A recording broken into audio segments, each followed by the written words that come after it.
नमस्कार, मैं अमित। इस वीडियो में बात करते हैं कि बिहार के इस बार के चुनाव में नेताओं के बेटे बेटियां काफी बड़ी तादाद में चुनाव लड़ रही हैं।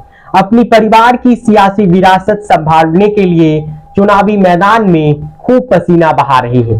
इस कड़ी में बात सबसे मजेदार सीट है समस्तीपुर वाली। समस्तीपुर की सीट आरक्षित कोटे से आती है। 2009 से ये सीट आरक्षित है। पहले ये सीट रोसड़ा के नाम से जानी जाती थी। इस सीट पर इस बार एनडीए उम्मीदवार हैं शांभवी चौधरी लोजपा रामविलास से। आपको बता दें कि शांभवी चौधरी की सियासी पहचान केवल इतना है कि वे बिहार सरकार में मंत्री नीतीश कुमार के खासम खास अशोक चौधरी, जो बिहार में फिलहाल आरडब्ल्यूडी मंत्री है, उनकी बेटी है और एक बड़े पूर्व आईपीएस ऑफिसर आचार्य कुणाल किशोर की बहू है, जो चुनावी मैदान में है। हालांकि शांभवी चौधरी कहती है उनके टिकट दिलाने में उनके पिता का कोई योगदान नहीं है। दिलचस्प ये है कि शांभवी चौधरी देश की सबसे युवा उम्मीदवार है लोकसभा में। आपको बता दें उनकी उम्र करीब 25 साल है। 25 साल की उम्र में ही चुनावी मैदान में संजना जाटव भरतपुर से लड़ रही है और 2019 में 25 साल की उम्र में चंद्रानी मुर्मू ओडिशा से बीजू जनता दल के टिकट पर सबसे युवा सांसद चुनी गई थी। दूसरा नाम जो परिवार के सदस्य चुनाव लड़ रहे हैं वो सनी हजारे का है। सनी हजारे बिहार सरकार में मंत्री महेश्वर हजारी के बेटे हैं, खानपुर ब्लॉक के प्रमुख हैं। कुछ दिन पहले कांग्रेस में शामिल हुए। सनी हजारे से आज जब पत्रकारों ने पूछा कि आपके टिकट दिलाने में क्या पिता की भूमिका थी, पिता क्या आपके साथ नजर आएंगे, सनी हजारे ने दो टूक कहा। उनकी पॉलिटिक्स अलग है, उनके पिता की पॉलिटिक्स अलग है। उन्हें उनका टिकट उन्हें मिला है, वे उनके कामों की वजह से मिला है, लेकिन उनका भी चुनावी हैसियत बस इतना है जो कांग्रेस से लड़ रहे हैं, वह एक बड़े मंत्री जी के बेटे हैं। तीसरा नाम इस लिस्ट में जोड़ लीजिए रोहिणी आचार्य का। लालू परिवार की बेटी है, सिंगापुर से रह के पॉलिटिक्स करती थी, ट्विटर पर पोस्ट करती थी और बिहार की सियासत को गरमाती थी। वे सीधे सारण में खूब पसीना बहा रही हैं राजीव प्रताप रूडी के खिलाफ। उनकी सियासी पहचान भी बस इतनी है कि वह लालू यादव की बेटी है। हालांकि उनमें एक चीज और ऐड होता है और जिसको लेकर वो पूरी दुनिया में सुर्खियों में रही थी बीते दिनों। उन्होंने किडनी दिया था अपने पिता को, इसलिए उनके प्रति एक सिंपैथी है और हर जाति में हर लोग उनकी तारीफ करते हैं, चाहे उनके विरोधी रहे हो या उनके समर्थक। लेकिन ये भी सच है वे एक पॉलिटिकल परिवार से ताल्लुक रखती है, इसलिए टिकट मिला है।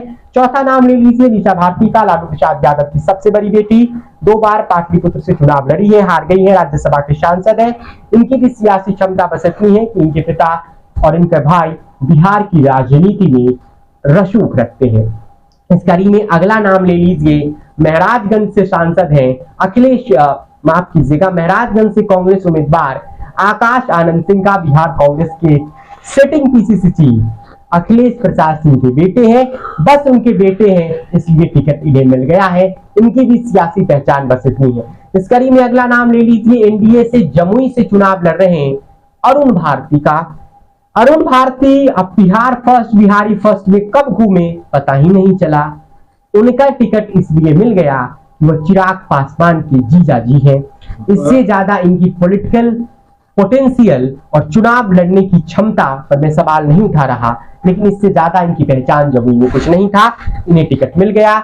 शिवेश राम सांसद मुनीलाल के बेटे हैं, उन्हें भाजपा ने टिकट दिया है। अब इनकी भी पहचान तो बस इतनी है, ये मुनीलाल के बेटे हैं और इन्हें टिकट मिल गया। अब कहने को संगठन में ये काम कर रहे हैं। इस कड़ी में अगला नाम जोड़ लीजिए अजय निषाद का। मुजफ्फरपुर से कांग्रेस के टिकट पर चुनाव लड़ रहे हैं, 10 साल सांसद रहे हैं। अब पता ही नहीं चला 10 साल में भाई साहब ने कौन सा बड़ा काम किया। उनके पिता कैप्टन जयधराय निषाद कई बार सांसद रहे, मुजफ्फरपुर से 4 बार, 2 बार तो ये भी रह लिए इनके बेटे। इन्हें टिकट फिर इसलिए मिल गया है कि कैप्टन निषाद के बेटे रहे हैं, इसके बेटे हैं भी। इसके अलावा इस सीट पर अगला नाम जोड़ लीजिए नवादा से विवेक ठाकुर का। ये भाजपा के सबसे वरिष्ठ नेता पूर्व केंद्रीय मंत्री सीपी ठाकुर के बेटे हैं। भाई साहब राज्यसभा भी होकर आए हैं। अब समझ में नहीं आता है कि उन्होंने संगठन में कितना पसीना बहाया है, लेकिन इनका भी पॉलिटिकल पोटेंशियल बस इतना है और टिकट मिलने की एक क्षमता ये भी है कि इनके पिताजी बीजेपी के जमाने में बड़े नेता थे। तो ये बहुत सारे ऐसे नेता हैं, हर पार्टी ने टिकट जो बांटा है नेताओं के परिवारों को दिया है, ये बात सच है। चाहे जदयू हो, राजद हो, कांग्रेस हो, बीजेपी हो, सब के सब वही है। जदयू का भी नाम जोड़ लीजिए, वाल्मीकि नगर से जो उनके सिटिंग एमपी है वे भी किसी के बेटे हैं, जिनके निधन के बाद जो वाल्मीकि नगर के सांसद थे उनके बेटे हैं। यानी हर पार्टी ने अपने नेताओं के बेटे बेटियों को खूब टिकट दिया है। कितना जीत पाएंगे, कितना हार पाएंगे, ये देखना होगा। ये नेता पहली बार या दूसरी बार चुनाव लड़ रहे हैं जो हारे हुए हैं, जबकि जीते हुए नेताओं का नाम इस लिस्ट से बाहर है। वैसे हमाम में सब नंगे हैं, बस चुनाव चल रहा है। सब पार्टियों ने कार्यकर्ताओं की थोड़ी बहुत अनदेखी की ही है, उन्हें चुनावी मैदान में उतार दिया है। फैसला जनता को करना है कि इनमें से कौन संसद में जाएगा और 5 साल उनके लिए आवाज उठाएगा। वैसे बिहार के साथ एक समस्या रही है, यहाँ के सांसद जमीन से जुड़े मुद्दे संसद में नहीं उठाते हैं। कोई अच्छा वक्ता बिहार को मिल ही नहीं पाता है सांसद के तौर पर। इस बार शायद ये शिकायत दूर हो, कोई सांसद जीत के जाए किसी पार्टी का, वो बिहार के मुद्दों के लिए सदन में लड़ता तो दिखे। पप्पू यादव अगर चुनाव जीतते हैं तो अच्छी बात होगी, इसलिए नहीं क्योंकि कोई उन्हें चाहता है। ये नेता का दिल्ली वाला घर जो होता है ना, वो बिहारियों के लिए खुला रहता है। कोई एम्स में जाता है, उसे रात को जगह नहीं मिलता है, वो पप्पू यादव के घर चला जाता है, वहां रहने को आसरा मिल जाता है। इसलिए पप्पू यादव जरूरी है। अब बाहुबली है तो बाहुबली कई चुनाव लड़ रहे हैं, हालांकि पिछले कुछ सालों में, कुछ दशकों में